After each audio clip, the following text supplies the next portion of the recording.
Hello and welcome to Elecspo. Right, Gareth Southgate is named a provisional 33-man squad for England at this summer's European Championships. There's not too much to complain about. Perhaps Danny Ings and Patrick Bamford could have been included, but for a 33, it's pretty fair. The big problem for Southgate comes when he needs to axe 7 of his players. Not literally, that'd be a bit grim, wouldn't it?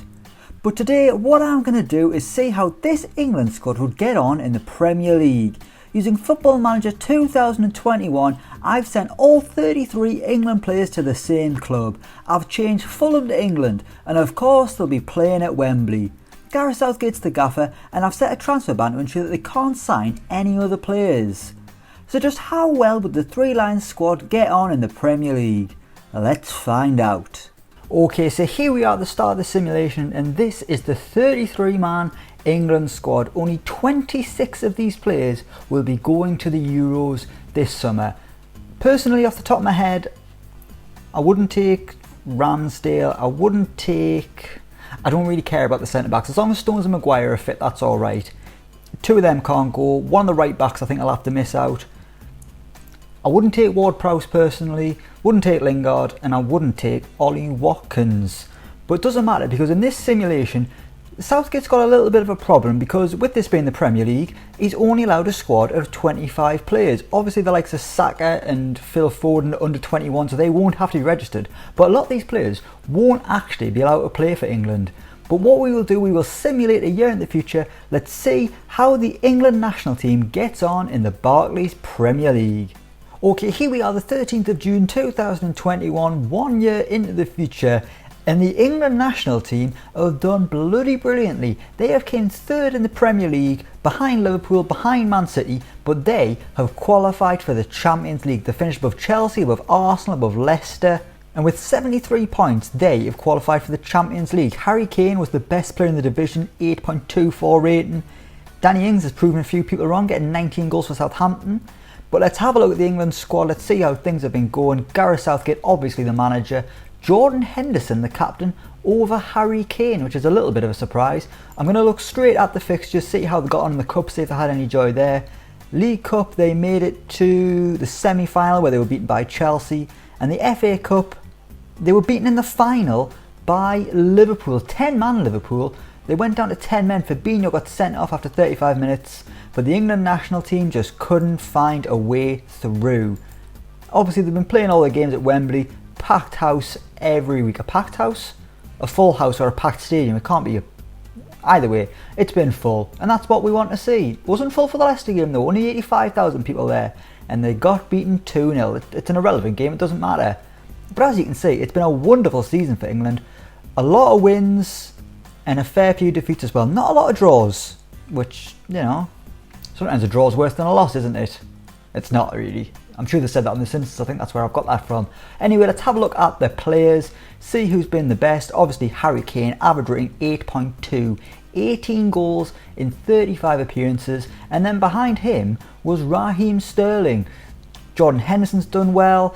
Surprisingly, it wasn't Jordan Pickford who was the number one. The number one goalkeeper was Dean Henderson. That's really surprising to me. Another surprise, Jadon Sancho hasn't played that much football. He's only started 5 games all season. Let's rank these in terms of appearances. Marcus Rashford, the most used player, then Henderson, then Sterling, then Declan Rice. Then you've got Henderson, Jack Grealish, Trent Alexander-Arnold and Harry Maguire. Those are the players who played more than 40 times for England. They've sent a fair few players out on loan as well. Let's have a little look. Jesse Lingard was binned off, Sam Johnston was binned off, Kieran Trippier, who personally I think should be the one that's released from this squad, he's been sent out on loan. So has Tyrone Mings and Ollie Watkins. And out of the players who didn't play at all, Connor Cody. Him, Calvin Phillips and Mason Greenwood didn't start a single game all season, but at least Mason Greenwood and Calvin Phillips did get a bit of football. Connor Cody's just been sat, he hasn't even been able to sit on the bench, he's just been sat at home twiddling his thumbs, waiting for Jamie Carragher to text him back. Let's have a look at the tactics, see what system they've been playing. So it was a 4-3-3, Dean Henderson in goal, Kyle Walker right back, Luke Shaw at left back, Ben White and John Stones centre half. Then you've got Henderson, Mount, Foden in the middle, Sancho on the left, Sterling on the right, which is a little bit strange, and up front, Harry Kane. I mean, that might just be the team from the most recent fixture. I'd imagine it probably is. But if Gareth Southgate lines up without the Euros, I'd be wildly surprised. I mean, Ben White's not going to start. And surely if you've got Jadon Sancho, you're not going to play him on the left, you're going to play him on the right. He's the only one that actually wants to play on the right wing. But it's been a wonderful season, and it just shows what strength England have got at the minute to put that team in the Premier League, and they've came third. They've qualified for the Champions League. 23 wins out of 38 is damn impressive.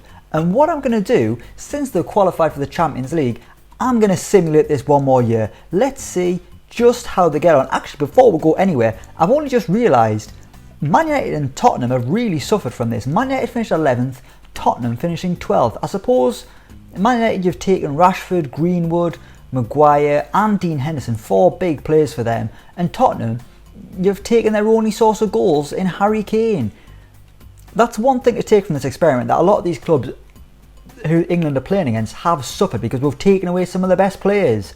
But in the end, England have came third. But can they follow it up in year 2 when they will be playing in the Champions League? Let's find out. Okay, here we are, the 12th of June 2022, the second year of this simulation. And whilst they've gone down slightly in the table, once again England have qualified for the Champions League. They have came 4th in the Premier League, 71 points. Man United have crept above them. They've really had a bit of a resurgence in this season after an appalling first year. Harry Kane, yet again the best player in the division, 14 Man of the Match awards. But yet again, it's Danny Ings proving everyone wrong, getting 22 goals to win the Golden Boot for Southampton. But let's go directly to England. Gareth Southgate still holding on to that job. Jordan Henderson still the skipper over Harry Kane, which is pretty surprising. I'm going to have a look at the transfers because I wonder if they've sold any of these players. I carried on the transfer ban for another year, so they've not been able to sign anyone. But going out, they sold Sam Johnston and Kieran Trippier and Connor Cody. And they've then loaned out Tyrone Mings, Ollie Watkins, Jesse Lingard, and most surprising of all, Jude Bellingham. How on earth have they decided to let him go? I mean, in this first season, I didn't even notice, Bellingham only played a single game. He came off the bench. He must have featured only for about 5 minutes because he didn't even get a rating. But he's been at Tottenham this season and he's done very well. But I mean, surely he's going to feature at the Euros this summer. Let's have a look at the schedule, see how England got on. Of course, they were playing in the Champions League. In the Premier League, they got off to a wonderful start. They were unbeaten in their first 4 games, 3 wins and a draw. Champions League group, they were drawn alongside Bayern Munich, Real Madrid and Zenit St. Petersburg. And unfortunately, they came rock bottom of that group. That's pretty surprising and quite disappointing, to be honest. After Christmas, they didn't have a single European appearance. League Cup, they were beaten in the quarter-finals by Man United, and in the FA Cup, they only made it to the 4th round where they were beaten by West Ham. So it's been a much more difficult season for England, but they have still qualified for the Champions League. They've still finished 4th, better than a lot of teams in the Premier League. Well, 16 teams mathematically. Better than Arsenal, better than Chelsea, better than Everton, better than Tottenham. But not as good as Man United, Man City and Liverpool. I mean, no one's ever good as Liverpool and Man City. They just win it every year. Let's go to the players of England. Let's see who's been the main man. Of course, it has been Harry Kane. 20 goals this season. He's played more than ever, 45 appearances. Luke Shaw, a high average rating, but he only played 5 times. Obviously, it'll have been Ben Chilwell, who was the main left back for England.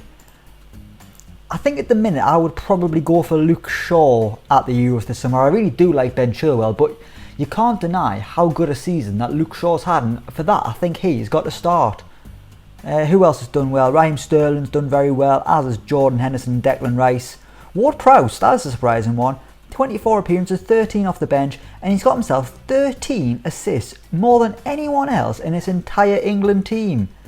Mason Mount will be disappointed there, only started 5 games all season. That's pretty surprising. Mason Greenwood's featured a little bit more. Harry Maguire's played a lot, but not been too good. I mean, the standard of performance, it's not been that bad. He's only just shy of a 7.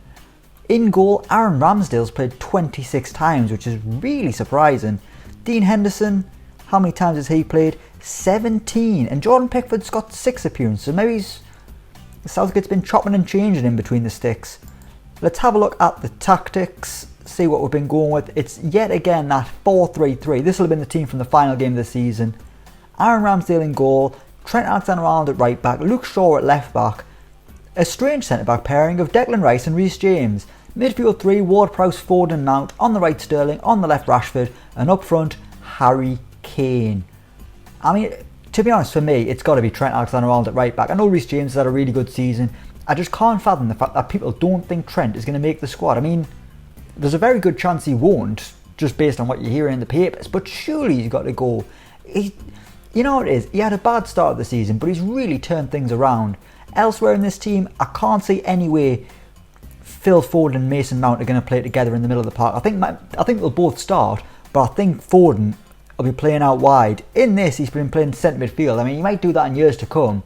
But at Man City, his best workers came from the left flank. Jadon Sancho's been a disappointing one. I mean, the first simulation he didn't feature that much. This time he started 24 games, only got himself 3 goals and 1 assist. 3 England players hit double figures. They were Harry Kane, Raheem Sterling and Marcus Rashford. But there we have it, 2 years in the Premier League. In the England national team, the 33-man squad, I mean, it's been whittled down a little bit, but they have performed brilliantly in the Premier League. They are Champions League quality, but are they enough quality to win the European Championship this summer? We will find out in the coming weeks and months. I mean, first we need to find out who Southgate's going to pick for his final 26-man squad. That's going to cause a lot of uproar, I'm sure. But when all the 26-man squads have been announced, I'm going to make a league of all the squads and see who would win if it was a league style rather than a cup style. Obviously we'll do a predictions, we'll do a simulation of the tournament, but for now this is where we're going to leave things. Thank you so much for watching. Let me know what you think down in the comments below. As always, don't forget to like, share and subscribe to Elecspo, and until next time, we will see you around.